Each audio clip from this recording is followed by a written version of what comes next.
রাজরামপুর কালী মাতা ঠাকুরানীর পুজো, বাৎসরিক পুজো এবং উৎসব আর মাত্র কয়েকদিন পর। আর সেই নিয়ে একদম রাজরামপুর কালী মাতার মন্দিরের সামনে প্রস্তুতি কেমন চলছে তা দেখার জন্য পৌঁছে গিয়েছিল তোমার ভাবনা।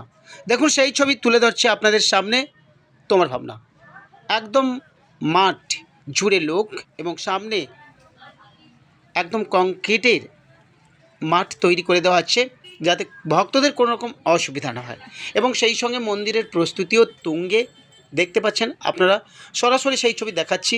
আর এই মুহূর্তে মাঠে চলছে দোকানের বিভিন্ন বাঁধাই চলছে দোকান, এবং বসবে যারা তারা ইতিমধ্যে জায়গা মাপজোপ করে বাঁধা শুরু করে দিয়েছে, এবং মন্দিরও ক্রমশ প্রস্তুতির পথে। আর মাত্র কয়েকদিন পর।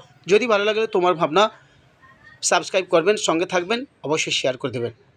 রাজরামপুর কালীমাতা মন্দির প্রাঙ্গণ থেকে তোমার ভাবনা, সঙ্গে থাকুন, ভালো লাগলে শেয়ার করে দেবেন।